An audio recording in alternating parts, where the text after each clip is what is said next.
both exotic and closer to home. So welcome everyone. Good morning, good afternoon, good evening, wherever you are. Thank you so much to our guests for joining us, Gary, Yasha, Eliot. Really wonderful to have everyone with us. Before we really get started, I'll just quickly offer a few introductions and then we'll get into it. So just to begin, this event is a partnership between the Renew Democracy Initiative and Persuasion. So we're really excited to be joining Persuasion for our first official joint event. And I'll very quickly introduce our speakers. Yasha Monk is a German-American political theorist. He is the founder of Persuasion, which is a newsletter-based organization united in defense of free speech. And at a time of rising illiberal attitudes, Persuasion aims to defend the marketplace of ideas.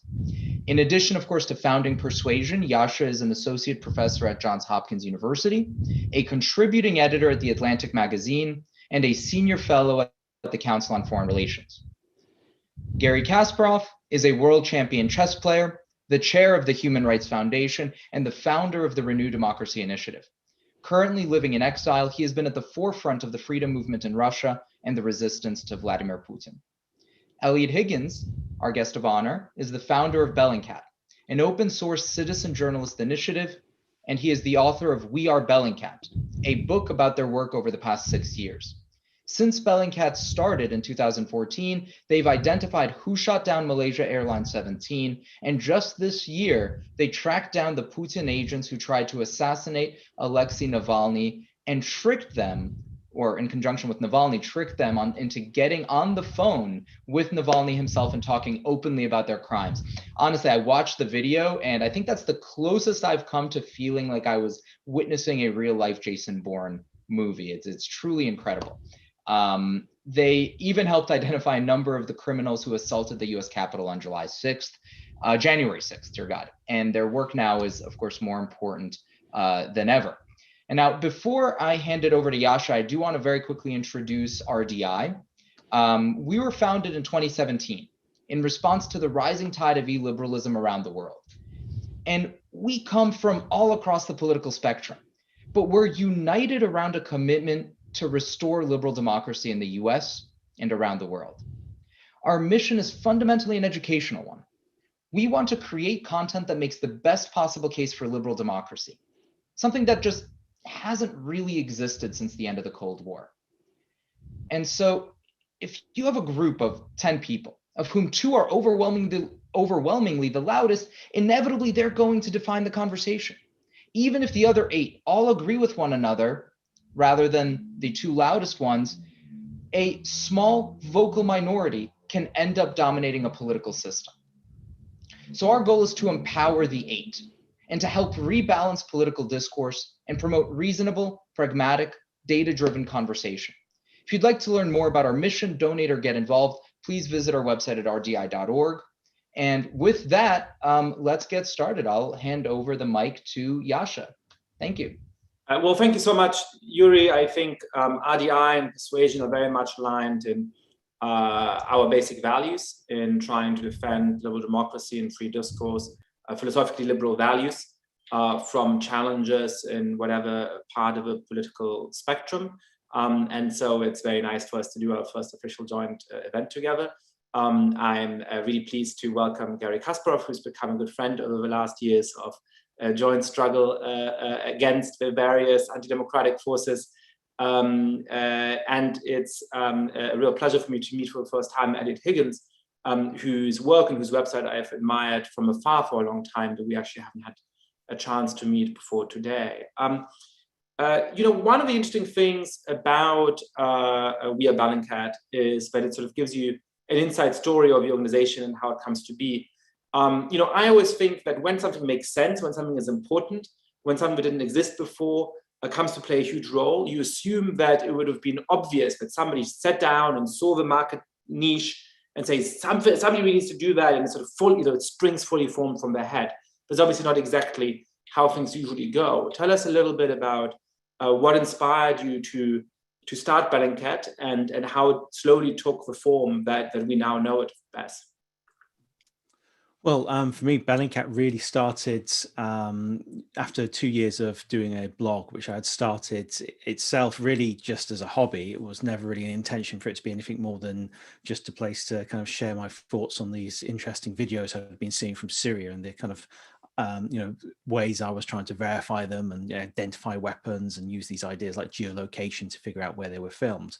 After doing that for 2 years and building up a bit of a reputation, I realized there were more and more people interested in this online open source investigation I was doing. And people wanted to do it themselves. They also wanted to write articles. And that led me to the idea of launching a new website called Bellingcat that would allow people not only just to contribute information, but also learn how to do investigations themselves. And how do these investigations work? So presumably you get a lot of tips from people, and I imagine that you get a lot of tips, but are either just slightly crazy people or tips perhaps even from people who want to ruin your credibility, who are deliberately trying to set you up to fail, or people who want to smear somebody out in the world and they want to use you. So you've got to be very, very careful and very, very thorough. What happens? You get some kind of tip. Walk me through the process of how you make sure that this is something that you want to put your name to and that you're confident is in fact accurate.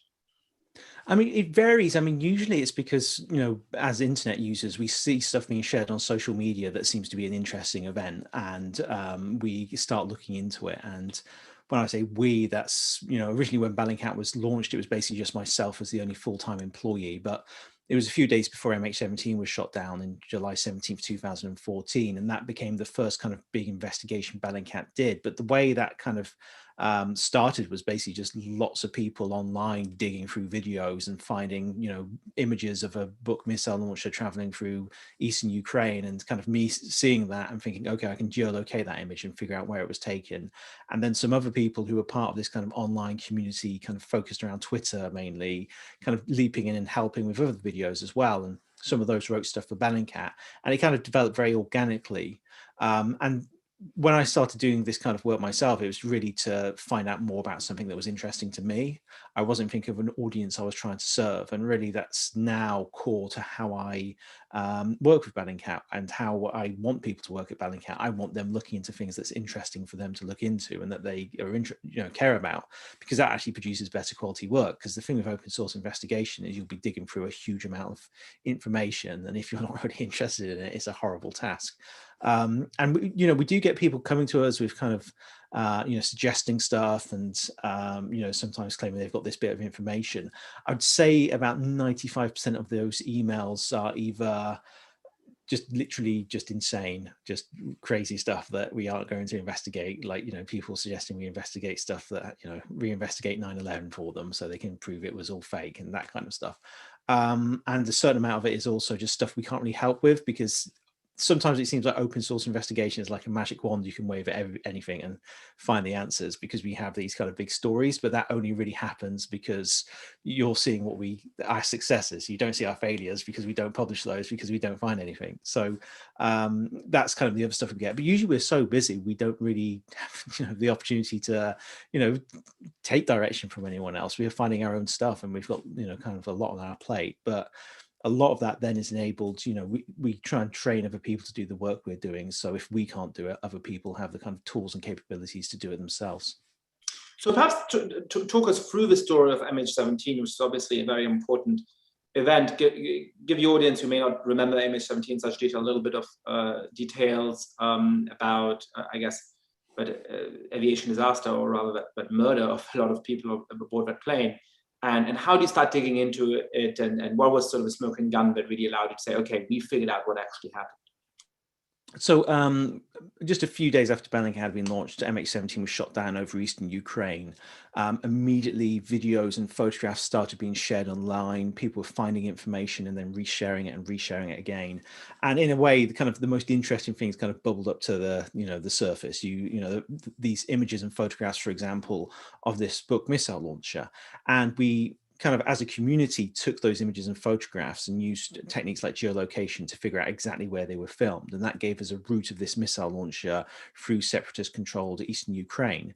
That then it kind of led us to the launch site, because there are also photographs of this kind of trail of smoke coming from this location. We figured out the position of the camera, which way it was pointing, and it happened to point directly to a field that on satellite image you could see had been plowed out. We discovered social media posts of people at exactly the time MH17 was shot down, saying they'd just seen a missile launched from a field near their house, and we could figure out where their house was from their earlier social media posts and which direction they were pointing to. And it was the same field. And this was literally happening over a period of a few days. Then on July 21st, 2014, the Russian Ministry of Defense gave a big press conference where they were presenting their evidence of what happened. And we quickly realized that this evidence was not accurate whatsoever. They were lying about the route of the aircraft. They were lying about videos that they were saying were filmed in different locations because we'd already figured out where they were filmed. And we started kind of demonstrating that Russia was clearly lying about what was happening, which is always really suspicious in a case like this. If one side is really obviously lying, then they've obviously got something to hide. And it just built from there. We identified the launch site. We then discovered videos from Russia that people had been sharing online of a convoy of Buk missile launchers a few weeks earlier. And just ordinary people had filmed and photographed it, and some people had found them on social media, and we found more and more of these videos and photos. And that came from a specific missile brigade, and it was going to the border with Ukraine. And one of those missile launchers had the same kind of damage and paint work and other details that matched perfectly with the missile launcher in eastern Ukraine. And it became very clear that this missile launcher was the one that was seen on July 17th. So that was kind of later in 2014 where we connected Russia to directly to what happened with MH17. And that's kind of when Russia started kind of really going after us, and Russia Today and Sputnik started posting negative articles, and the foreign ministry started saying we were amateurs and no one should listen to us. And it kind of just then all kind of escalated from there, and Bellingcat grew and grew around that.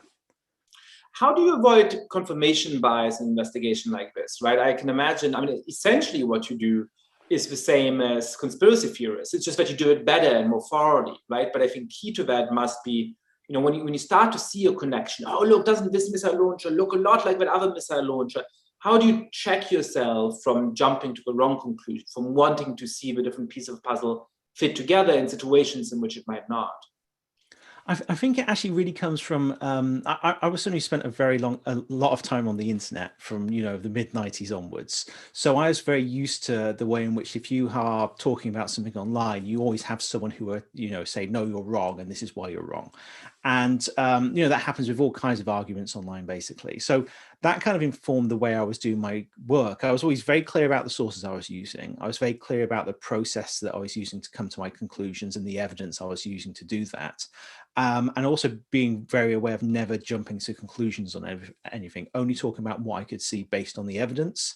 Because I'd also seen, especially around the early Arab Spring, how conspiracy theorists were using these videos. They'd see like a white guy in a video from Libya and say, that's the CIA officer who's commanding all the rebels in Libya, that kind of stuff. And I didn't want to be those guys. So in our work now, that's kind of just translated more into a methodology where we try and gather, if there's an incident, say it's an airstrike in Syria or an incident in Yemen, we have a process where we gather all the kind of online information about it that's available, the videos that have been posted, news reports, the claims and counterclaims from both sides. But we use the kind of visual material, the photographs and videos, to piece together a kind of timeline of events. And we locate these videos in time and space, and then compare that to the various versions that are being presented by these different factions that are involved in the conflict. It's the same for any event, really. You're kind of using the kind of digital echoes of what's happened in the real world, and using that to get a sense of what actually happened.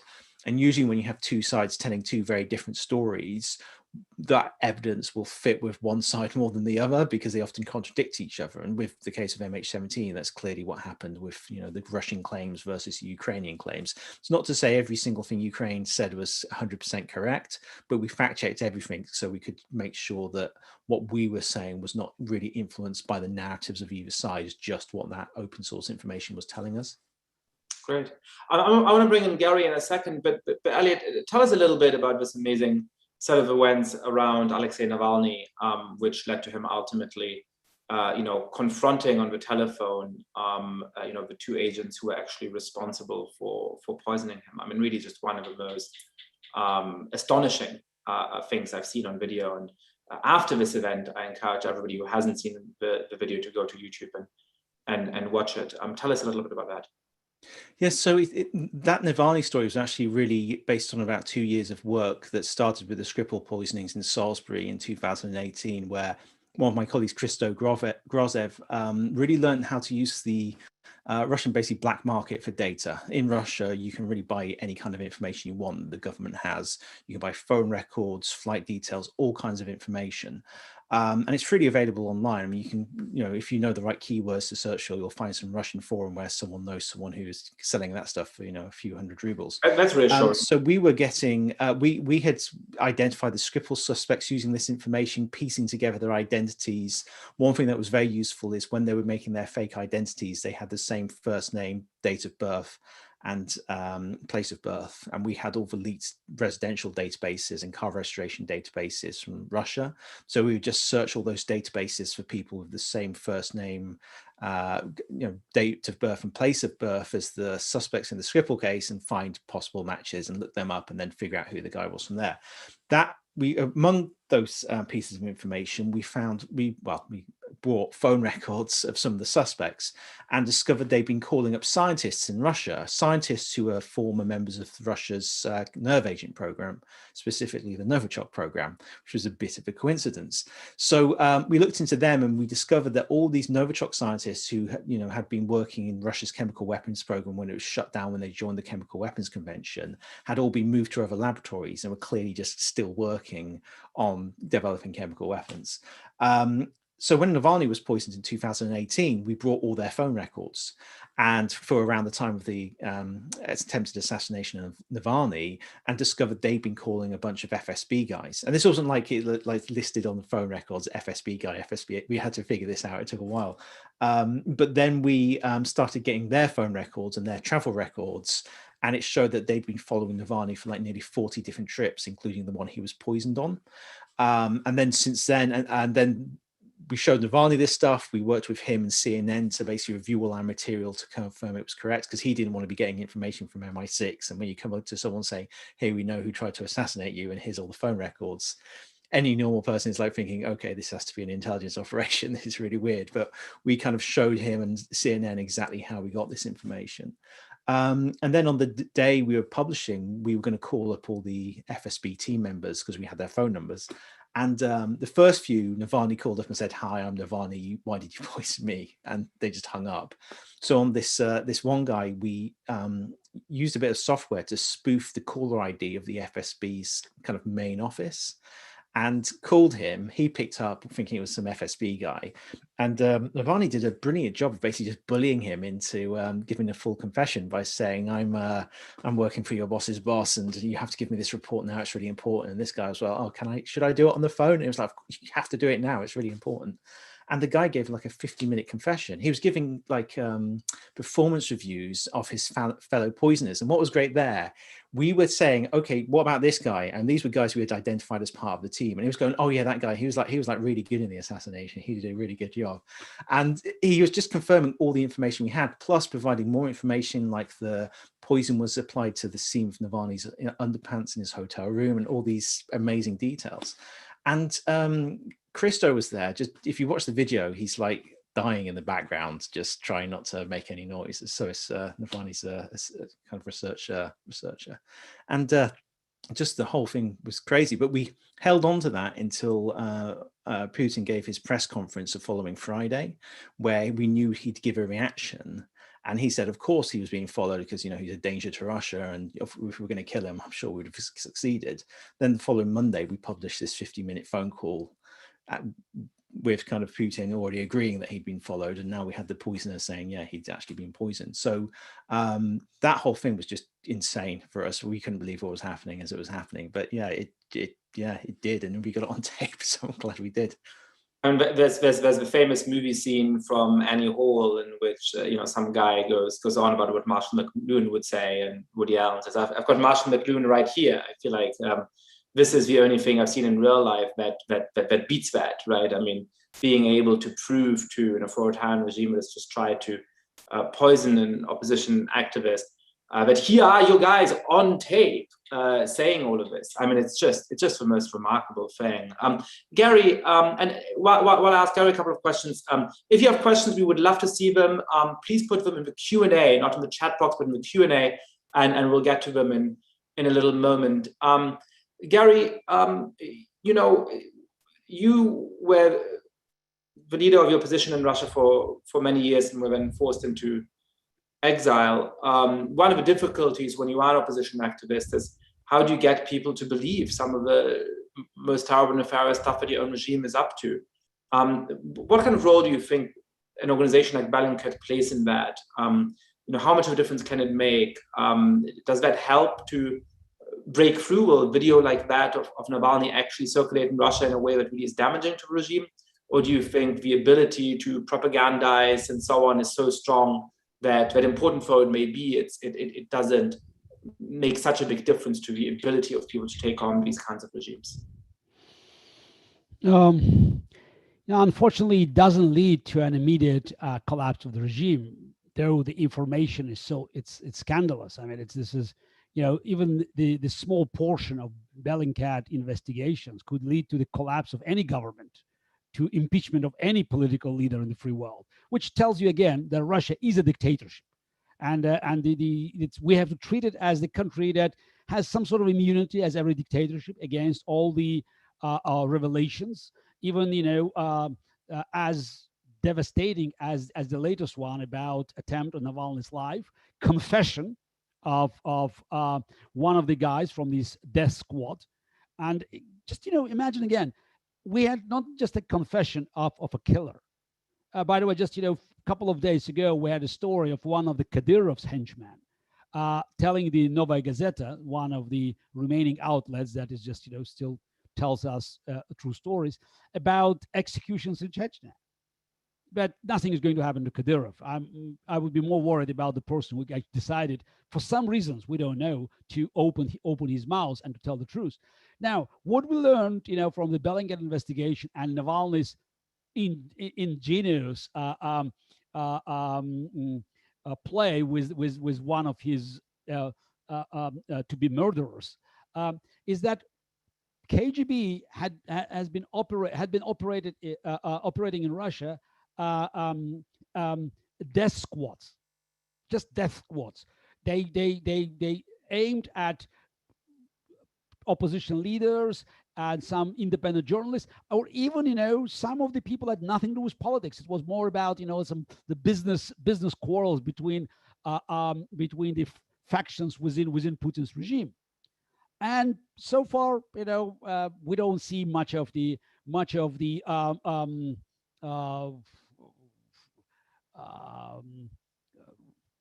result.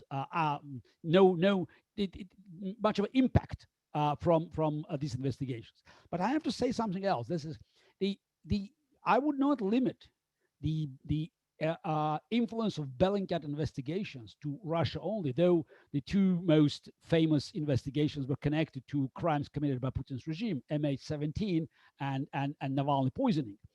I think the Bellingcat's activity, and I'm I'm so grateful for Eliot joining us today and just, you know, sharing these stories and the story of this project, is that it's the first successful attempt to use technology to advance democracy and to reveal the crimes of dictatorships. So far, we had so many cases where dictators, authoritarian regimes, succeeded in using technology invented in the free world to undermine our democracy. And with Bellingcat, you know, we see that the free world is fighting back, and I think it's very important because it sends a signal to many other dictators that their crimes, you know, may not be punished immediately, but they will not be hidden.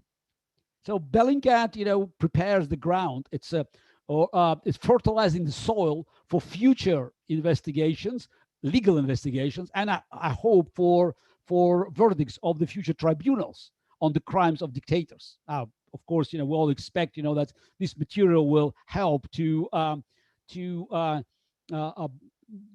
not only to prosecute those who went after Navalny and those who gave orders, but I think the entire KGB as a criminal organization that have been committing crimes for over a century. And so, Gary, are you quite optimistic that over time, let me put it this way, right? What's the role of truth in fighting against authoritarian regimes and holding democracies accountable? Are you optimistic that actually in the long run, this all does make a difference? Look, the truth is instrumental, because that's the way to fight back. And one of the problems of democracy being on defensive and retreating worldwide is that the dictators succeeded in not just distorting the truth, but creating the world where truth cannot be known. That's the way Putin has been building his propaganda machine. It's not just traditional Soviet practice of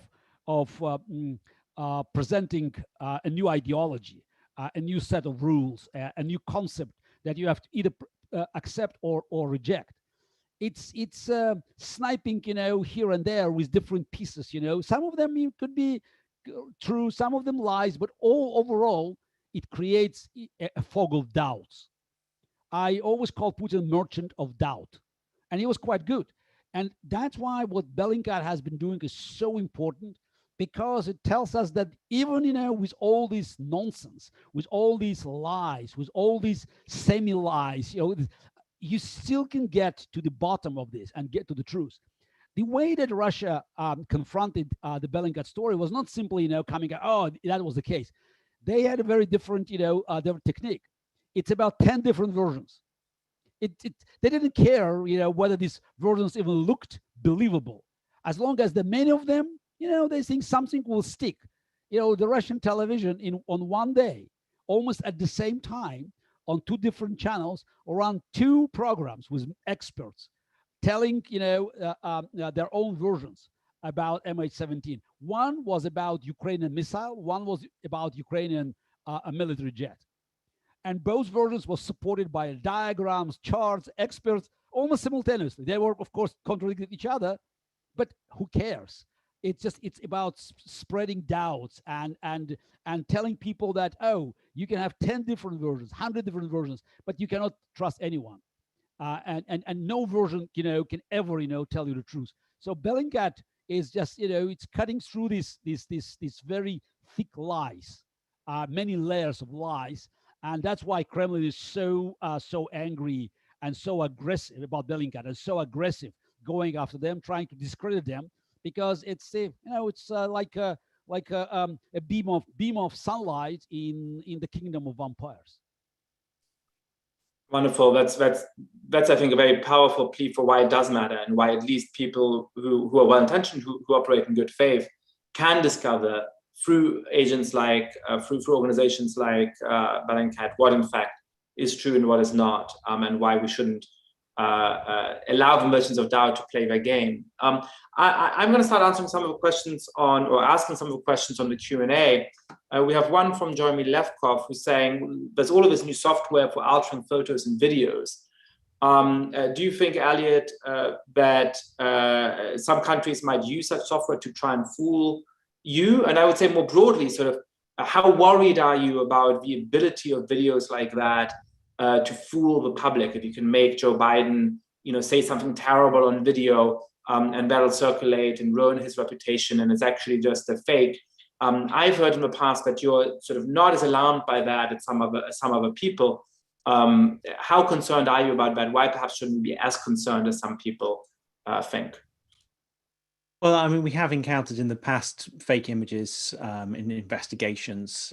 Some, for example, with MH17, where they presented fake satellite imagery and fake radar imagery to, support their case. And we could debunk that because we are looking at other evidence. We, if they present a satellite image, we'll look for, Google Earth satellite image taken on the same day and point out all the discrepancies, which we did in a real case.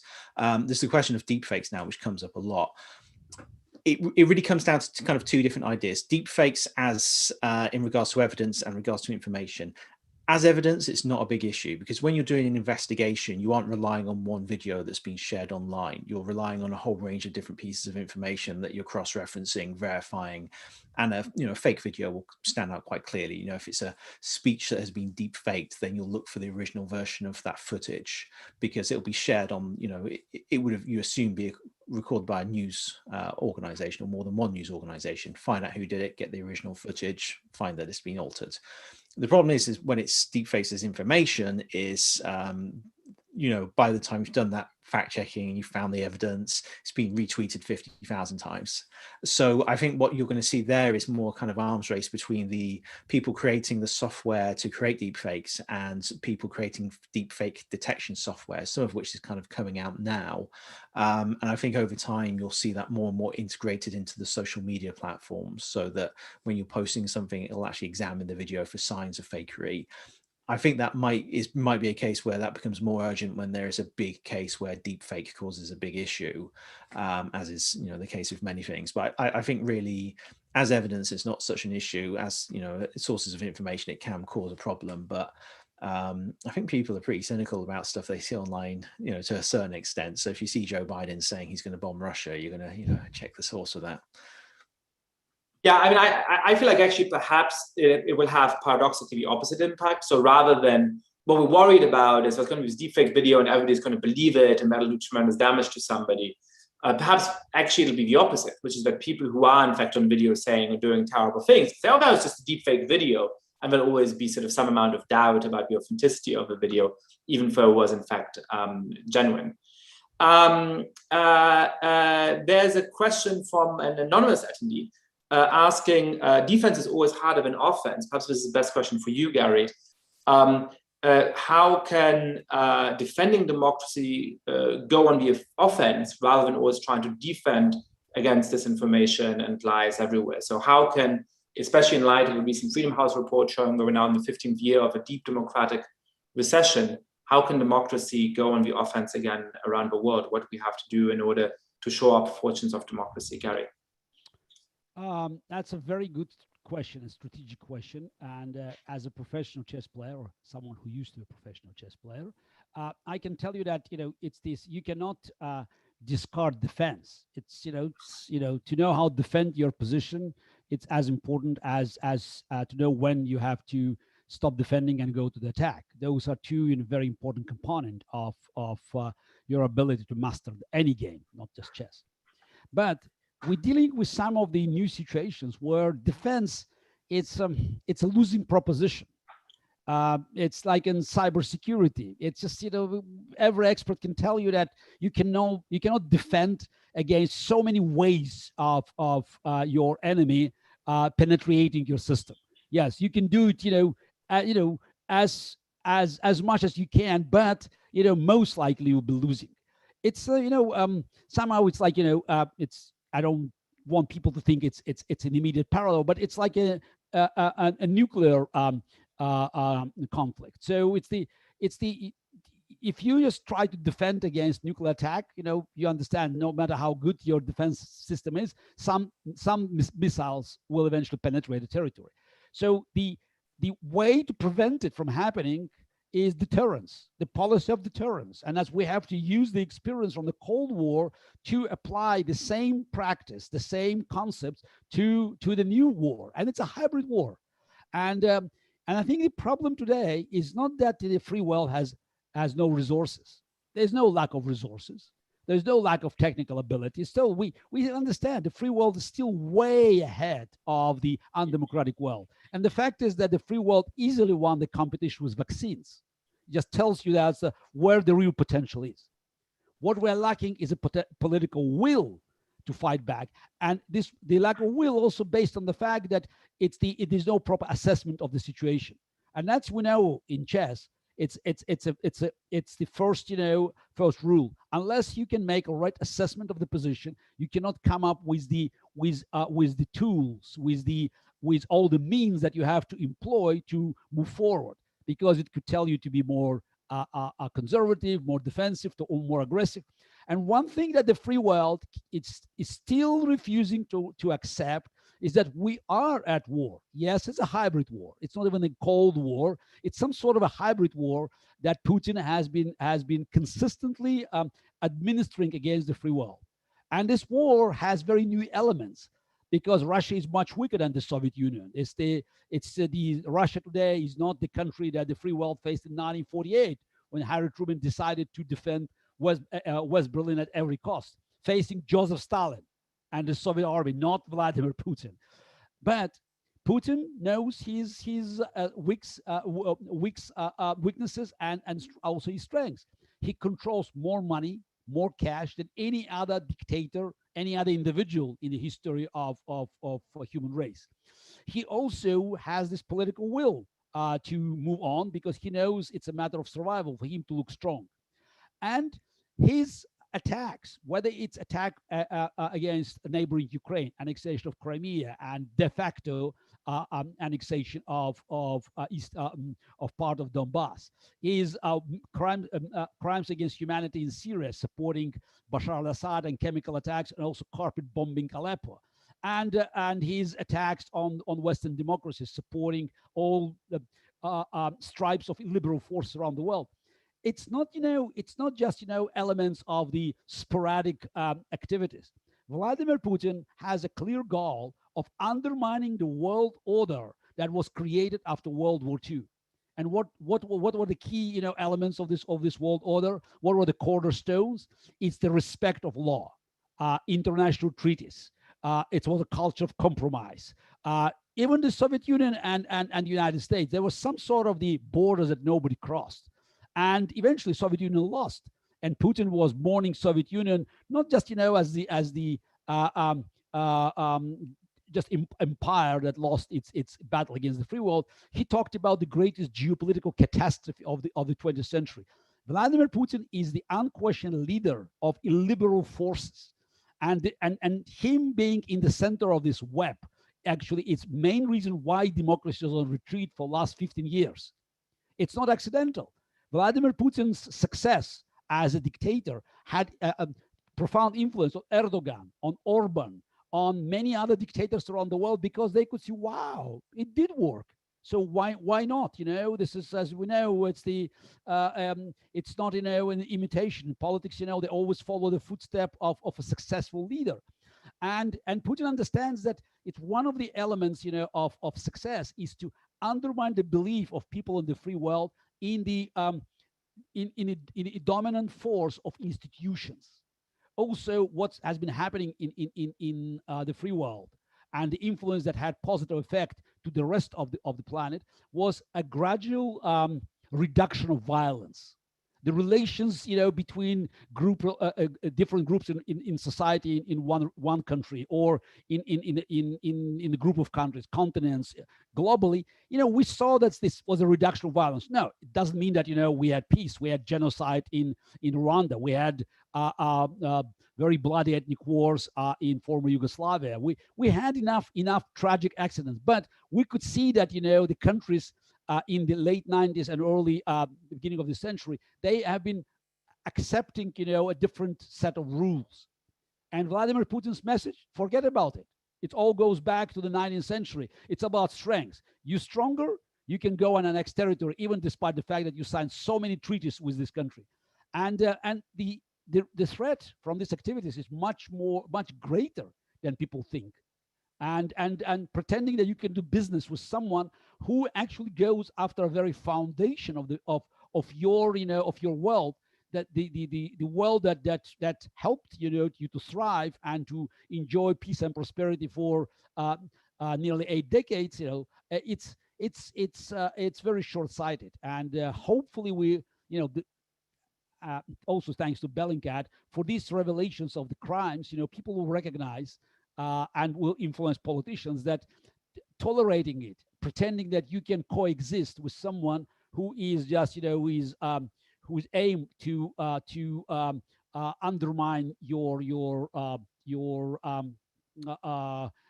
living environment. It's not doable, and you have to stop pretending that you can defend it or ignore it, and you start taking proactive measures to eliminate the threat. Thank you, Gary. That's a great answer. We have a whole series of questions, Eliot, about what governments might be trying to do to hamper your work or undermine your credibility, and whether you're afraid of ways in which intelligence agencies may be trying to interfere with your lives or the lives of the people working for Bellingcat, whether you yourself ever feel in danger. Yeah, it must be a nerve-wracking business to be in. Tell us about some of the precautions you take to protect everybody, and how concerned you may or may not be. Yes, so I think the most definite reaction has certainly come from Russia. I think it's fair to say. I mean, in reaction to some of our investigative work around MH17, and which then followed on to show how Russia was involved in the conflicts with Ukraine, Russia passed a law to make it illegal for soldiers to share images and information about their service in the military, and that was clearly a direct response to what we'd been doing with that information. Now we've started using these markets online in Russia. They're cracking down on those markets as well. Even when we were doing the Skripal investigation, one of the first things we did was get the domestic passport registration files for the two suspects, which had their photographs on it. And we decided to get some more of these for other individuals we had identified as potential Russian GRU agents. And this was several weeks after our initial reporting. And when we got those files, the photographs had been removed from them. So it clear someone had gone in to remove these photographs and get rid of the evidence that we were looking for. But that still didn't stop us, because we had lots of other avenues to explore. And the problem they have is because Russia has this incredibly corrupt bureaucracy. They didn't know which angle we were going to kind of attack it from. Unless they deleted every single piece of information they had, we always had a kind of way in. It's like they deleted the phone records of the two Skripal suspects who were initially identified, but they didn't delete the phone records of the people they were calling. So then we just got those records and found out who they had been calling before the mission. Then, obviously there's been kind of increasing escalation against us as an organization and us personally. I have plenty of articles about me on Sputnik and Russia Today that are very critical. Ria Fan, we've actually just recently taken them to court because of articles they did based off faked direct messages from one of our employees to their employees, threatening and bribing them, that were fabricated.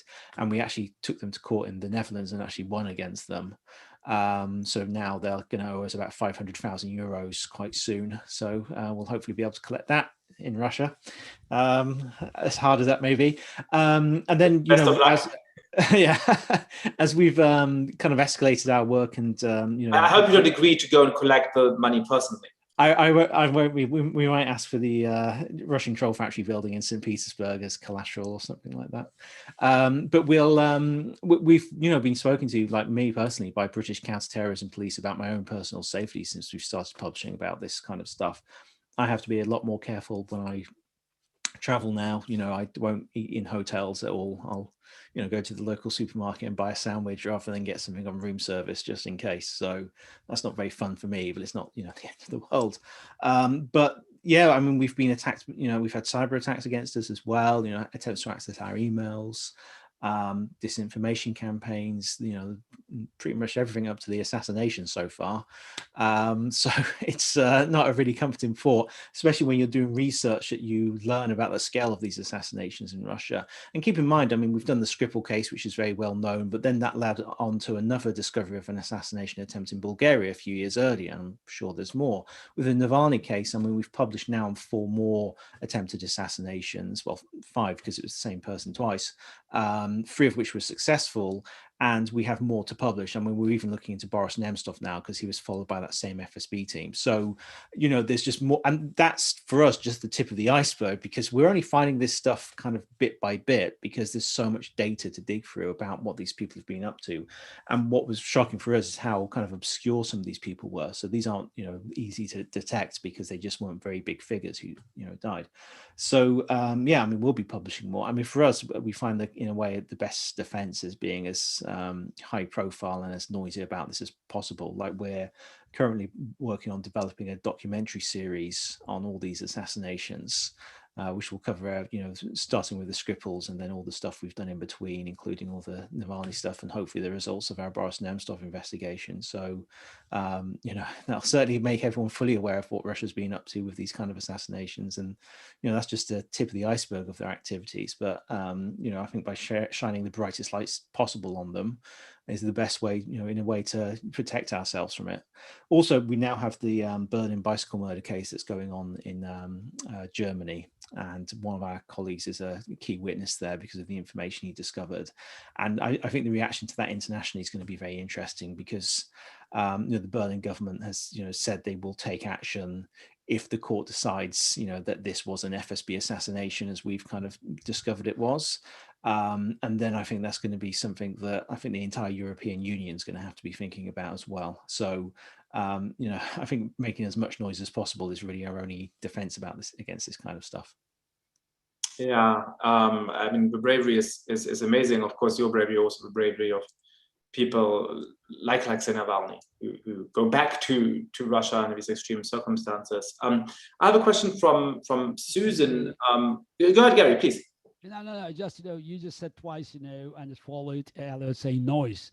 This is not just noise. I mean, it's a thunder. It's something earth shattering, and I think it's people should not underestimate just the value of what they're doing, because it's having an effect. It forces the European politicians who are trying to hide behind this uncertainty. We don't know because it's noise. He said, she said, I said, you said. No, they're forcing them into the corner. And I hope that European Union and all the European politicians who have been saying for years there was no alternative to dialogue with Putin, they will be forced to make these very hard choices. Well, Europeans are very good at not making any choices if they can avoid it, but I very much hope they will. I mean, the lackluster response towards challenges to democracy in actual autocracies like Russia, but also in backsliding democracies like Hungary, has from my perspective been very disheartening, I have to say. One last question for Eliot, and I want to make sure we have a little bit of time for each of you to have a sort of last thing to say. But from Susan, how do you investigate regimes like Myanmar and North Korea? I will sort of broaden that out. I mean, you obviously have built up a lot of country-specific expertise about Russia. I imagine that you have fluent Russian speakers on your team, and you already know this is where I get these phone records. This is sort of how things work. When you decide to take on investigation into another country, where you may have just less, hours of previous research that allow you to understand how the judgments and so on. How do you go about doing that? Usually we try and collaborate with organizations who are already focused on that area, either kind of local organizations or international organizations that have focused on that specific region.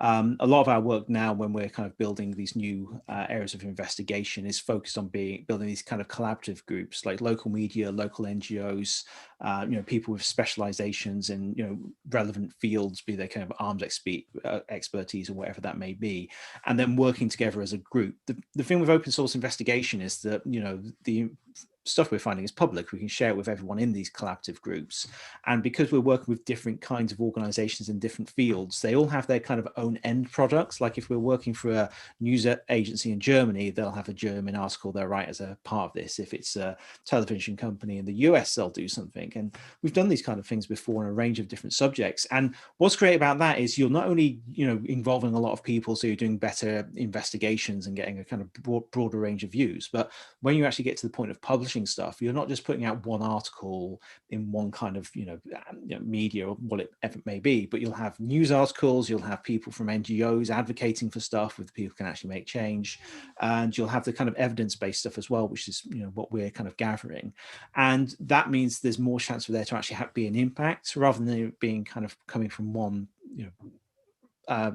direction. It's coming from multiple directions all at the same time, and it's a lot harder to ignore. So, you know, a big part of what we're doing at Bellingcat now is kind of when we're working in these new areas, and we've done this in all over the world so far, is looking for these kind of collaborative groups, but also hopefully building it that, you know, a network there that allows them to connect to this kind of wider network that Bellingcat is part of. So in the future, they are equipped with the skills and they're equipped with the contacts that allow them to keep building on their work and, you know, working in other areas as well.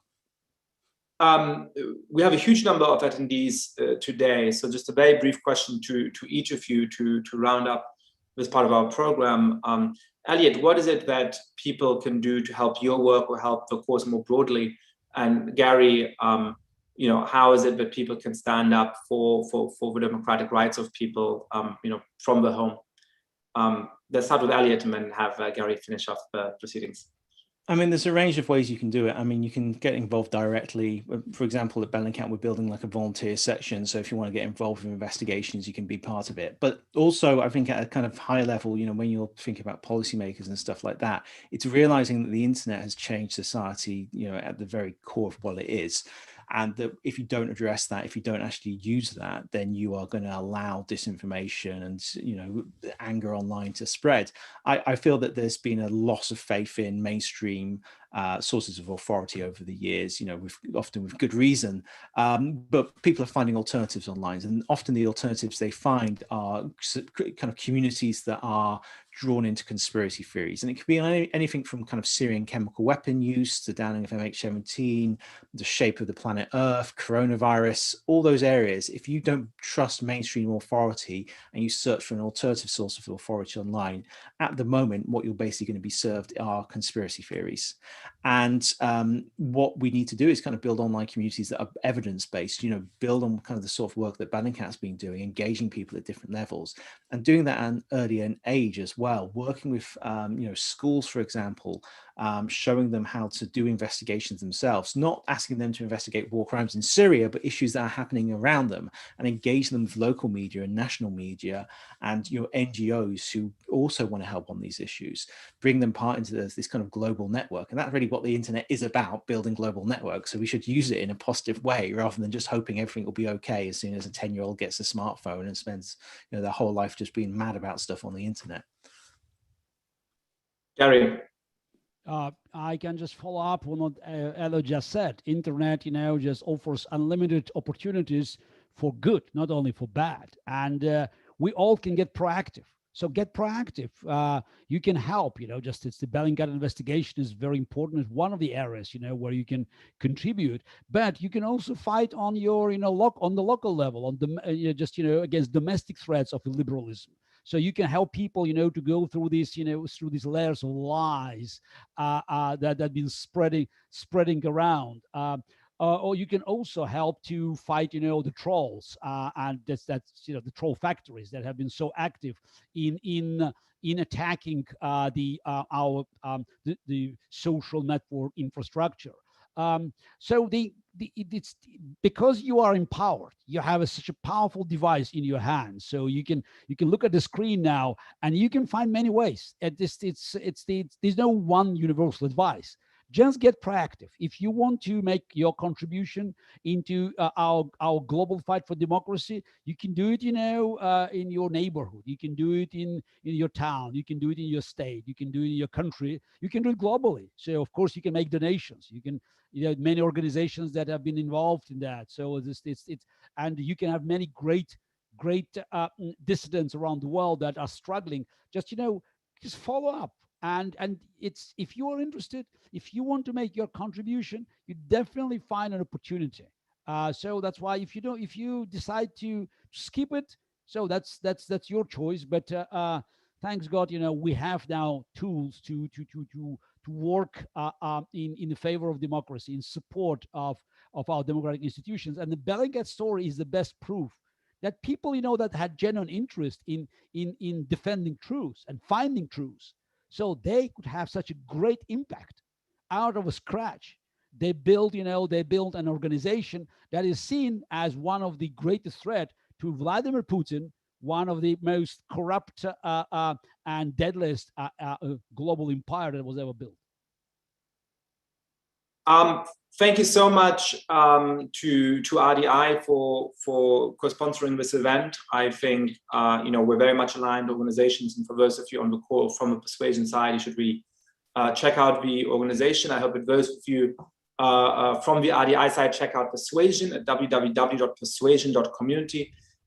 We publish about 3 articles a week that really speak to the core concerns of how to stand up to philosophically liberal values today, and organize great events with people like Gary. He's also on our board of advisors. Most of all, thank you to Gary for putting this together, and to the really, really important work that Eliot Higgins does. We Are Bellingcat is the book, and I really hope that you read it if you haven't yet. Yuri will see us out.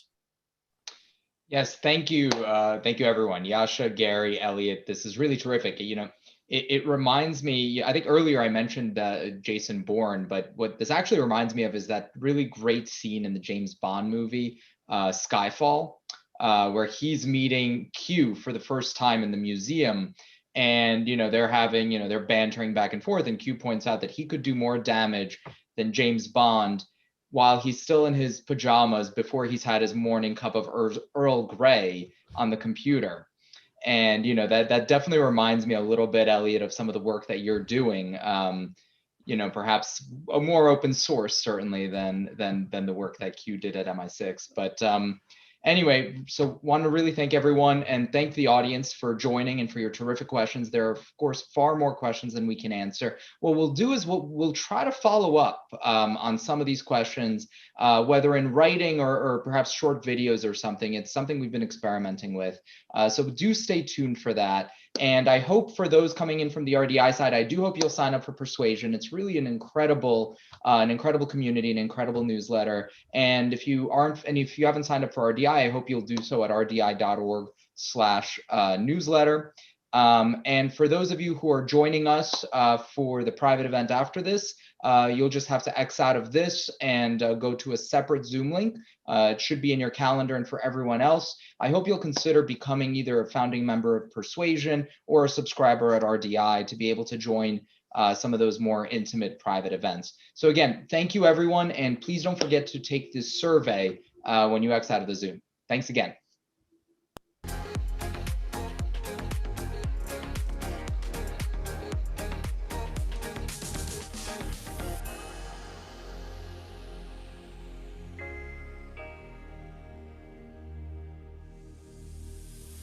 Louis, me in my ocean, for I saw it fall, this is Louis.